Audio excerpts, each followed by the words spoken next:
Bem, irmãos, então vamos dar continuidade nas nossas meditações no livro de Salmos.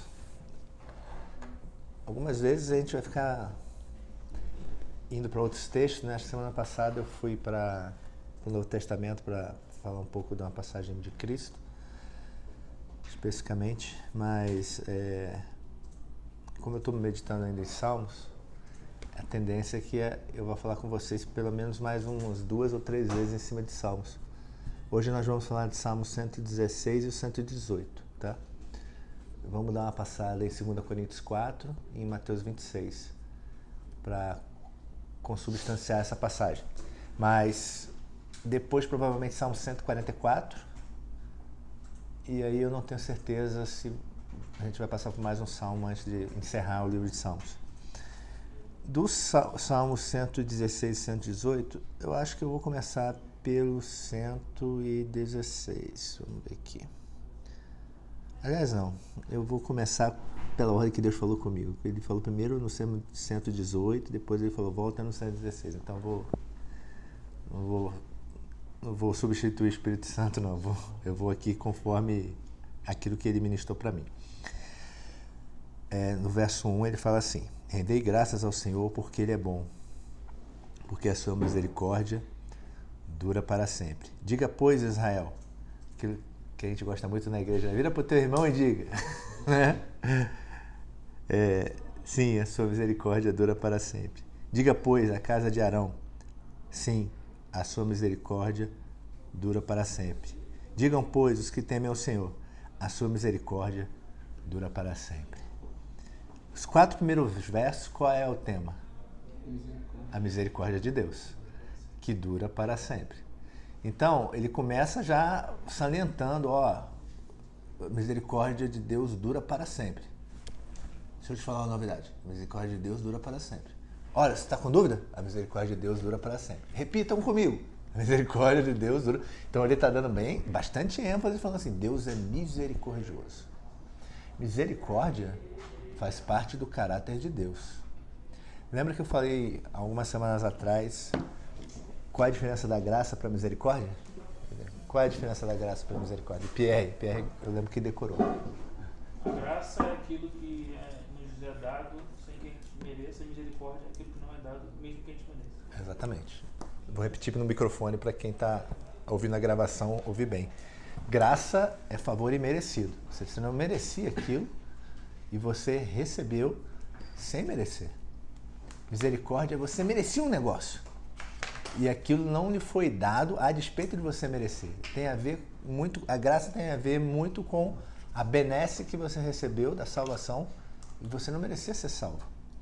Misericórdia tem a ver com a ira de Deus que não é derramada sobre você. Você merecia a ira de Deus, mas ela não foi derramada, porque ele exerceu misericórdia. Então aqui ele fala 4 versículos direto sobre a misericórdia do Senhor, dura para sempre. Se ela dura para sempre e o Senhor é eterno, então a misericórdia tem a ver com o seu caráter. O caráter de Deus é misericordioso.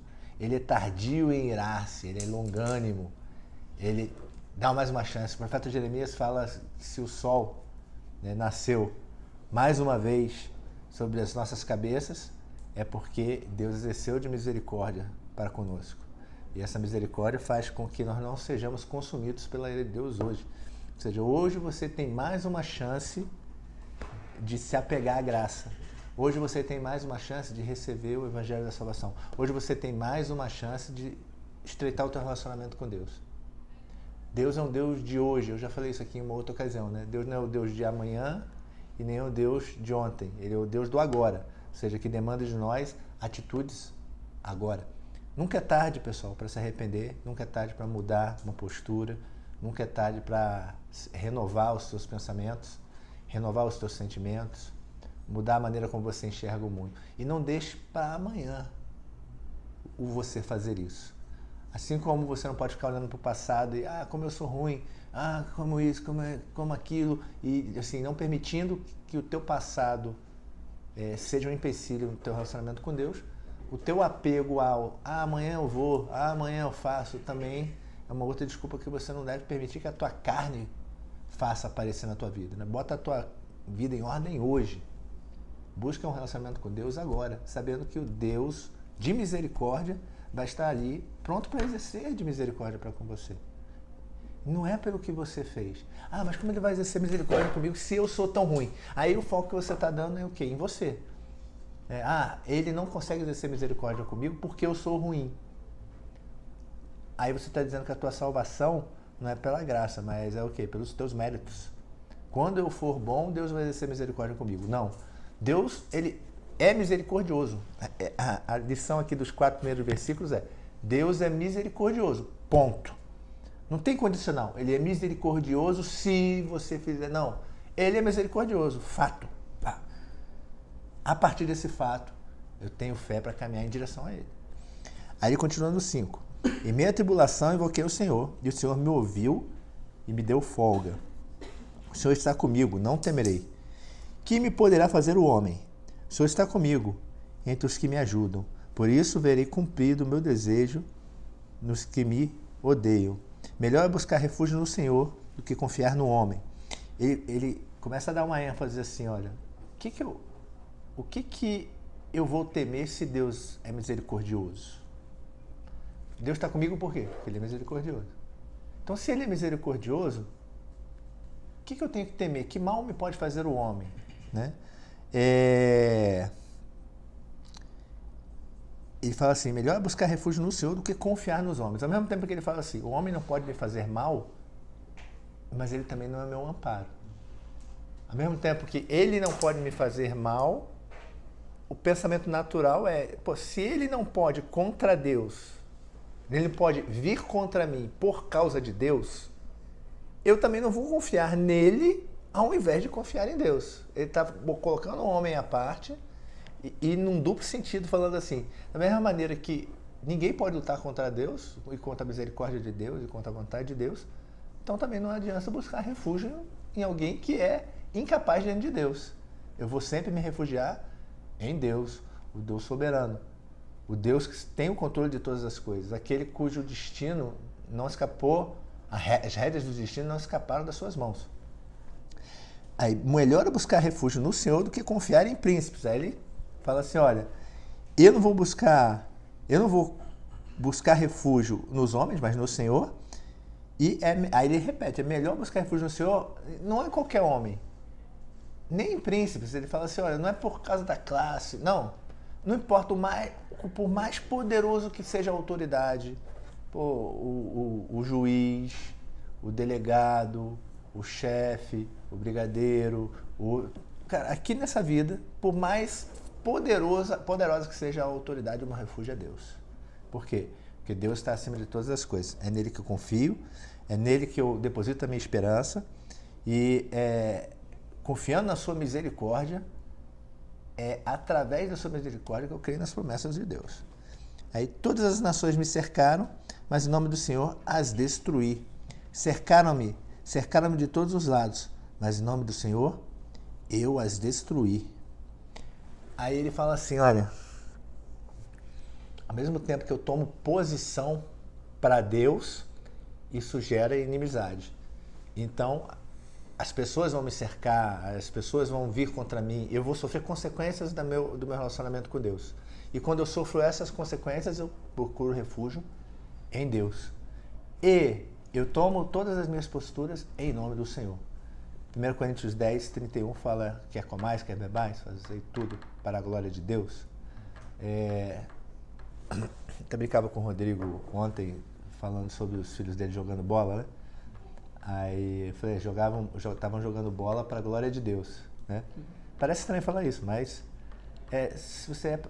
se tudo que você faz é para a glória de Deus, até jogar bola é para a glória de Deus, né? Até assistir um jogo do Flamengo é para a glória de Deus. Como é que eu posso glorificar a Deus ou fazer para a glória de Deus uma coisa que parece tão mundana ou tão secular?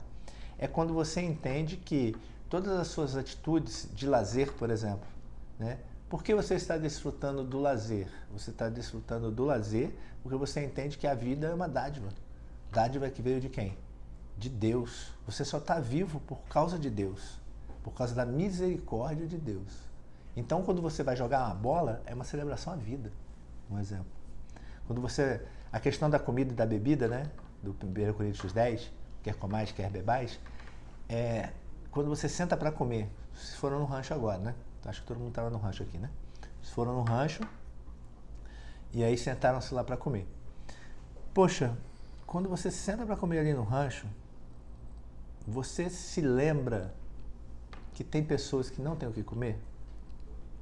Que tem pessoas que, na Venezuela, por exemplo, na Argentina, estão comendo cachorro, que a inflação com mais de 100%. Se for para outros países, como na África, tem vários países, várias nações em que, tipo, $1, $1 ou $2, se eu não me engano, é o salário do mês do cara. Equivalência do salário do mês do cara. $3 é o salário mínimo da Venezuela hoje. $3, salário mínimo da Venezuela. Na África, eu vi um país, eu acho que não sei se é Burundi. Burundi é o país mais pobre do mundo. Eu vi um documentário sobre Burundi, acho que é $1. $1 se não é $1, $1 é mais do que o ganho que uma pessoa tem durante um mês. Um mês. No Nordeste, não precisa ir muito longe. No Nordeste, no sertãozão do Nordeste, vai encontrar pessoas que vão fazer sopa de pedra, literalmente. Assim, que não vão ter o que comer. Né? Que vão tentar enganar o estômago botando alguma coisa para dentro. Come comida de bicho. Né? Então, aí quando você se senta para comer, você, caramba, eu tenho o que muitas pessoas não têm. Essa comida aqui é graça. E aí quando você come, veja, você não precisa nem externar isso para as pessoas que estão na mesa contigo. Né? Só o fato de você comer com esta consciência, aquele ato de comer é para a glória de Deus, porque você está reconhecendo que aquilo que você tem veio pela graça e pela misericórdia. Então, a questão de você saber que tudo aquilo que você faz para a glória de Deus, leva também você à consciência de que se você vai tomar uma atitude para corroborar aquilo que Deus tem feito na sua vida, talvez você vai levantar inimizade, você vai levantar luta contrária do mundo em relação à postura que você está tomando. E você tem que estar preparado para se refugiar em Deus quando isso acontecer. Porque a gente vai ver um pouquinho mais na frente que o sofrimento faz parte do pacote. Estou dizendo que ele é uma regra, mas acho que na semana passada, acho que comentando o Salmo 115, se eu não me engano foi isso. Acho que no 115 eu falava que eu desconheço, num primeiro momento pensando assim, eu desconheço histórias de homens e mulheres que tenham sido chamados por Deus e que não tenham passado por um pacote de luta ou sofrimento no processo. Por quê? Porque nós não pertencemos a esse mundo. Nós somos chamados para impor uma lei através da embaixada, somos embaixadores de Cristo, através da criação de uma embaixada do reino, onde nós vivemos, cujas leis desta embaixada são do país de origem da embaixada. Ou seja, nós pertencemos a um outro reino e abrimos uma embaixada lá em Taguatinga Norte, por exemplo, Samambaia. Ou seja, essa embaixada é o quê? Onde você vive, onde você convive, onde você atua na sua comunidade. Você instituiu a embaixada de Cristo lá, as leis que valem dentro da embaixada são as leis do país de origem, não as leis do país onde a embaixada foi estabelecida. Isso quer dizer o quê? Isso quer dizer que nós não somos ordenados conforme as regras deste mundo. Quando você abre a embaixada lá, as leis que funcionam ali dentro são outras. Enquanto para o mundo é a vingança, para vocês é a longanimidade. Enquanto para o mundo é a desesperança, para vocês é a esperança. Enquanto para o mundo é pagar o mal com o mal, para vocês é pagar o mal com o bem. E essa lei que é estabelecida ali, ela vai ser resistida. O mundo não vai corroborar com isso. Eu ousaria dizer que, eu falei isso também semana passada, se está tudo bem contigo, no sentido de que você não enfrenta nenhuma luta, você não enfrenta nenhuma resistência, nada, tipo assim, ninguém se levanta contra você, eu arriscaria dizer que talvez você esteja muito mais alinhado com as leis do mundo do que as leis da embaixada que você quer implantar. Por quê? Porque você não está sofrendo resistência nenhuma. Tem maneiras e maneiras de você sofrer resistência.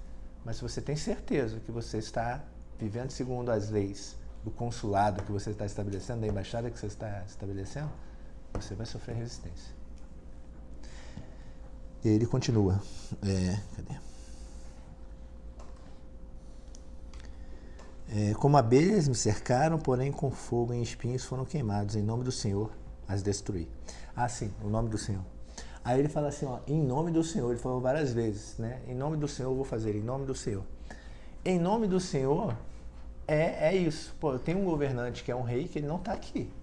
Eu estou estabelecendo uma embaixada. É em nome dele que eu faço essas coisas. É em nome dele que eu digo o que eu digo. É em nome de Deus, é para honrar o nome de Deus, para honrar a bandeira dele, né, que eu estou dizendo, poxa, eu sou contra o aborto.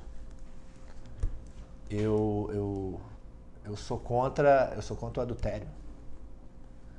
Eu sou contra... Aí tem uma série de desdobramentos de comportamento que são baseados não em leis do que fazer e o que não fazer, mas sim na natureza de quem Deus é. Porque se é em nome dele, o nome na Bíblia tem muito a ver com ação e não com... o exemplo que eu usei um tempo atrás é a melhor maneira que eu sei para explicar isso. O nome na Bíblia tem muito a ver com um verbo, vamos dizer assim, não com um substantivo ou um adjetivo. Não é para qualificar e não é para especificar, mas é para determinar uma ação ligada ao caráter daquela pessoa. Então, se você está indo em nome de Deus, você está dizendo assim, olha, tudo que eu faço, ou seja, o desenvolvimento de todas as minhas ações, são baseados no caráter daquele que me enviou. Então, por isso que Jesus fala em João capítulo 13, se eu não me engano, né? Que se vos amardes uns aos outros, né, por amarmos uns aos outros, é que as pessoas saberão que nós somos discípulos dele. Né? E assim sabereis que sois meus discípulos, se vos amardes uns aos outros. Ele está dizendo assim, ó, a tua ação é que vai determinar que vocês são meus discípulos. Por quê? Porque vocês estão vindo no meu nome, ou seja, vocês estão levando o verbo que representa o meu caráter. Por quê? Porque Deus é amor. Porque Deus, aqui no caso, é misericórdia. Que ele está dando a ênfase nesse salmo é da misericórdia. Então, não adianta você falar assim, eu sou, né? Eu faço. Só falar e só dizer quem você é, não diz quem você é. O que diz quem você é o que você faz. Acho que eu falava isso ontem também, né? Não existe católico, evangélico, não praticante. Você é o que você pratica, não o que você diz que faz. Você é o que você faz. Eu já usei esse exemplo aqui, uso de novo. Né? Tô na praia vestido de surfista, com bermudão de surfista, com protetor solar, protetor labial, inclinado na prancha, olhando as ondas. Alguém me pergunta, pô, Dantas, você não sabia que você era surfista? Eu sou surfista. Né? Pô, vai pegar uma onda aí? Não vou pegar onda. Ué, então você está fazendo aqui? Não, eu tô só olhando porque eu sou um surfista não praticante. Adorei. Mas... É que eu imaginei a cena. Mas não é ridículo eu falar isso? Você está rindo porque é ridículo, né? Vocês estão rindo porque vocês estão achando ridículo. Mas é da mesma forma é ridículo eu falar que eu sou cristão não praticante. Ou que eu sou católico não praticante, ou seja lá o que você queira chamar de não praticante. Não existe não praticante. E não é só para cristianismo. Não existe não praticante para nada. Você é o que você pratica. Não o que você fala. Você é o que você faz. Beleza? Então ele continua aqui, né? Empurraram-me violentamente para me fazer cair, porém o Senhor me aparou. O Senhor é a minha força e meu cântico, porque Ele me salvou. Nas tendas do justo, a voz de júbilo e de salvação. A destra do Senhor faz proezas. A destra do Senhor se eleva. A destra do Senhor faz proezas. Não morrerei, antes viverei e contarei as obras do Senhor. Aí ele fala assim, caramba, eu confio em Deus, eu faço o que eu faço como expressão do caráter dele, no estabelecimento dessa embaixada, né? Cara, e ele vai estar comigo. A destra do Senhor, caramba, ele vai mover o que for necessário para que eu chegue onde ele quer que eu chegue. Não aonde você quer chegar, aonde ele quer que eu chegue. E muitas vezes o que ele quer que eu faça e aonde ele quer que eu vá não é necessariamente o que eu quero fazer ou o que eu quereria. Por quê? Porque pode ser incômodo. Por quê? Porque vão se levantar lutas, aqui que ele está falando, vão se juntar contra a abelha, como abelhas contra mim. Né? Imagine você, quando você vai a uma comunidade onde a ética daquela comunidade ela é voltada para o ilícito. E aí isso pode acontecer em vários níveis, tá? Desde o nível, não estou falando só ser bandido, não. A ética da comunidade voltada para o ilícito é, pô, ali todo mundo dá um jeitinho, né? Todo mundo é aquele golpezinho, um passando por cima do outro, né? É o estilo de vida da comunidade. Aí você chega lá com um estilo de vida diferente. Pô, eu vim aqui fundei uma embaixada. Fica a bandeira de Cristo ali e as tuas ações começam a mostrar que você é diferente. Das duas, uma, cara. Ou a comunidade vai ver aquilo ali como um espelho sendo apresentado diante dele, falando, caramba, eu sou ruim. Por quê? Porque eu estou olhando para você, cara, e a tua luz, que resplandece nas sombras, faz com que aquilo que é ruim em mim fique visível. É isso que ele fala lá em 1 João, quando a luz resplandece nas sombras, as mais obras das trevas elas são manifestas. Né? Em João capítulo 1, capítulo 1 acho que entra um pouquinho no 2 o conceito. No sentido de que, quando você brilha a luz de Cristo, é igual, eu já dei esse exemplo também uma vez aqui, é igual a questão da barata, né? Todo mundo aqui, né, que adora barata, né? Já deve, é um bicho, né, bonitinho, né, fofinho. Né? Pô, minha mulher adora barata. Né? Você entra num cômodo, se a luz está apagada, quando você acende a luz, ela... Por quê? Porque ela detesta a luz. Então ela vai buscar o quê? Sombras. Que é um ambiente onde aquilo, ela não é manifesta, ou seja, aquilo que é de ruim não se manifesta. Quando você começa a... Quando Jesus fala assim, pô, você não vai botar a luz embaixo da cama, né? Você vai botar lá no velador. Para quê? Para que ilumine todo o ambiente. Para que iluminar o ambiente? Para que você mostre às pessoas o caráter de Cristo. Quando você mostra o caráter de Cristo, a pessoa ela é confrontada. Não existe mudança de postura sem confrontação do caráter. Por quê? Enquanto ela estiver na treva, ela está muito cômoda pensando assim, caramba, eu levo minha vidinha mesmo, entendeu? Eu não preciso me preocupar em mudar quem eu sou, em mudar meus relacionamentos com a minha família, em mudar meu relacionamento com a sociedade, meu relacionamento com Deus. Eu vou continuar aqui praticando a prostituição, o adultério, pornografia, masturbação, homossexualidade, ou seja, todo tipo de comportamento que Deus está falando assim, caramba, isso daí é filho, isso daí é condenável, não combina com o meu caráter. Aí quando você começa a brilhar, a pessoa começa a ser confrontada. Aí pode acontecer algumas coisas, como por exemplo, ela olhar para você e começar a ficar com raiva de tudo. Mas o que você fez contra ela? Nada. Mas só o fato de você ser luz, você está expondo as más obras dela. Aí a pessoa vai começar a te atacar. Às vezes você nem conhece a pessoa. Só o fato de você ter a postura incomoda a pessoa que está do lado. Por quê? Porque ela começa a ser confrontada. Aí ela tem duas opções, né?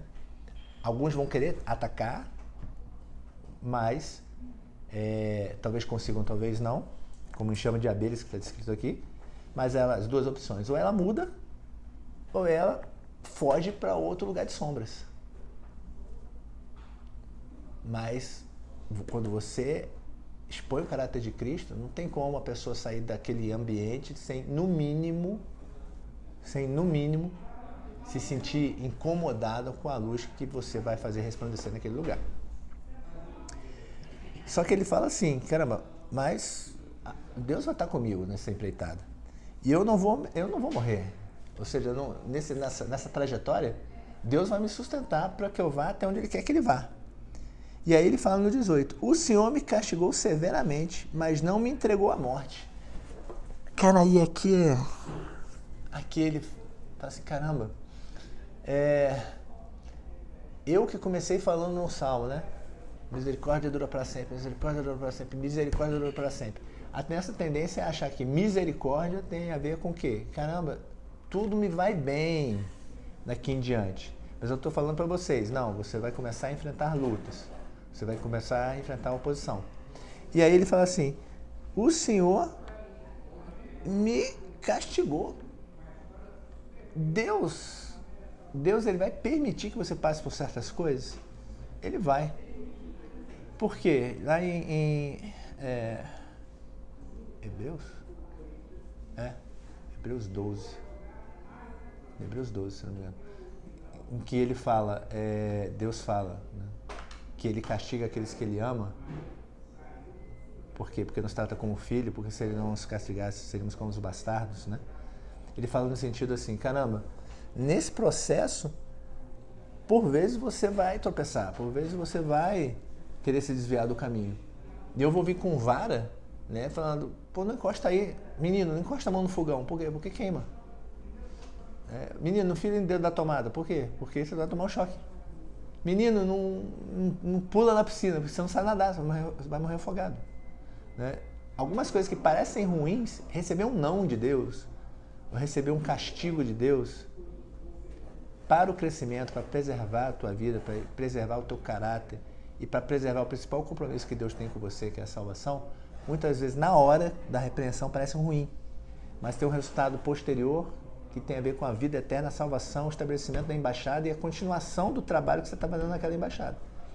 A gente tem que entender que muitas vezes Deus vai permitir que isso aconteça para que a gente possa ser poupado, preservado para o futuro.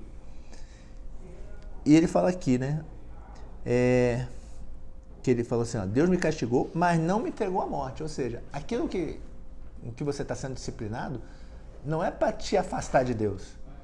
Não é para tirar você do caminho. Ao contrário, é para te fortalecer para o caminho. Tudo é questão de confiança no quê? No caráter de Deus, que é o quê? Misericordioso. Ele dá tanta ênfase no início à misericórdia para poder lá na frente falar assim, olha, e quando vier a correção, cara, não esquece daquilo que eu falei lá atrás no início. O Deus é misericordioso. Então, o exercício da correção de Deus para com você é exercício de quê? Misericórdia. A correção de Deus tem a ver com misericórdia? Tem a ver com misericórdia, porque está no caráter dele.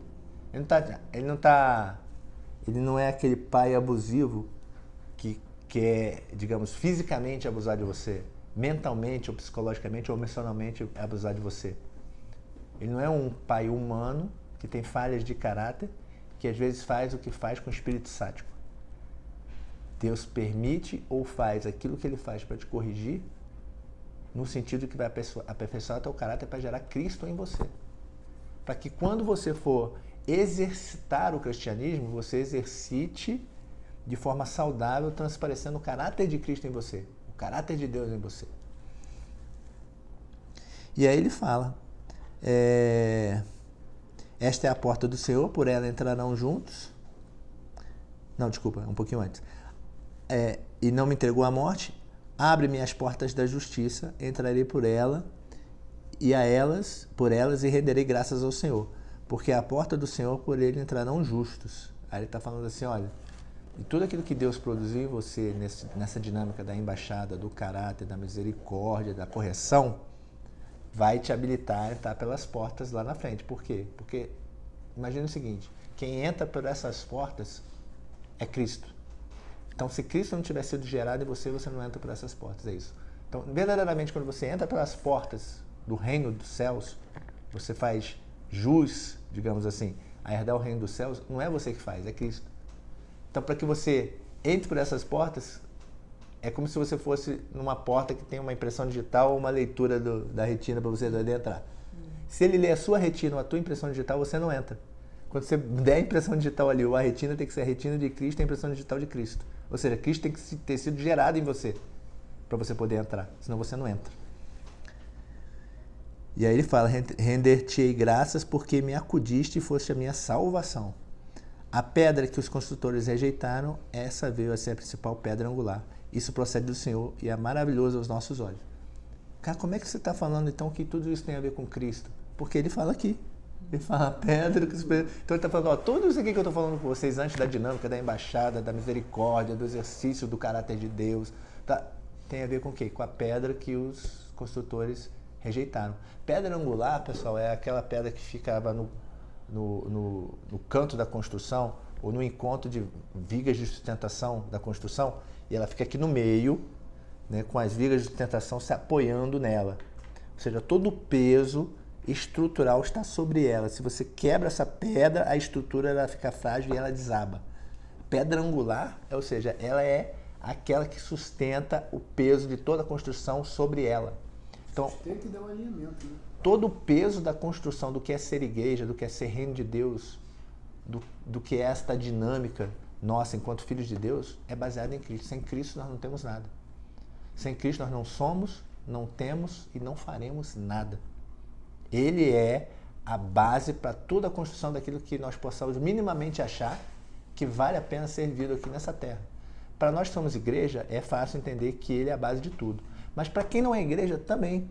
Por quê? Porque a graça comum que é dada aos homens para viver em sociedade é baseada no caráter de Cristo. Ou seja, a sociedade ela tem que ter o mínimo do caráter de Cristo para ela funcionar bem como sociedade.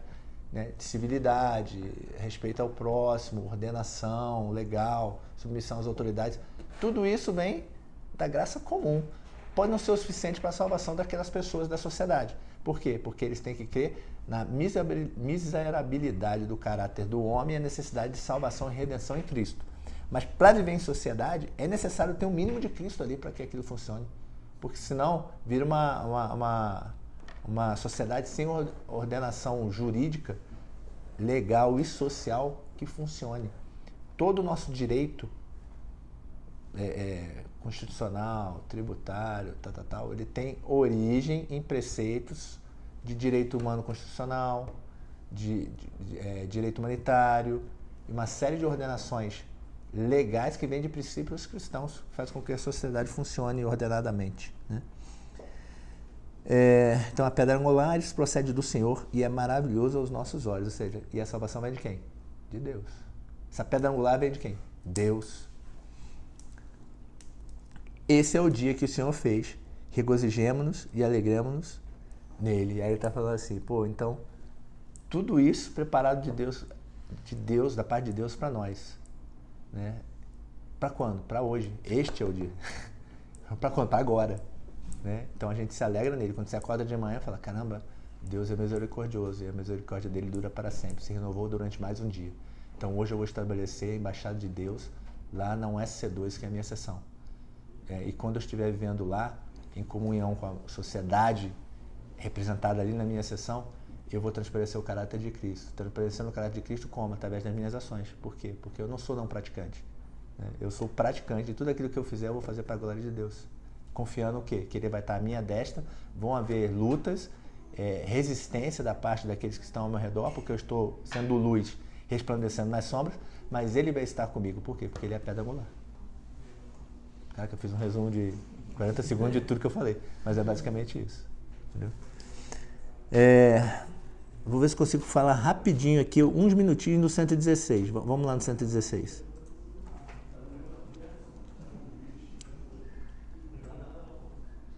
Falei que ia em 2 Coríntios, ia no Mateus 26, mas acho que não vai dar tempo não. 116. Amo o Senhor porque Ele ouve a minha voz e as minhas súplicas, porque Ele inclinou para mim os seus ouvidos, invocá-lo-ei enquanto eu viver. Laços de morte me cercaram e angústias do inferno se apoderaram de mim, caí em tribulação e tristeza. Então invoquei o nome do Senhor. Ó Senhor, livra minha alma. Compassivo e justo é o Senhor, o nosso Deus é misericordioso. Então, na hora da angústia, ele se lembra do quê? Da misericórdia de Deus, da compassividade de Deus. O Senhor vela pelos simples, achava-me prostrado e Ele me salvou. Volta minha alma a teu sossego, pois o Senhor tem sido generoso para contigo. Pois livraste da morte a minha alma, das lágrimas dos meus olhos e da queda dos meus pés. Aqui, ó. Livraste da alma a minha morte. Tem uma dinâmica, pessoal. A gente tende a pensar o seguinte. Eu vou fazer, quando eu fizer,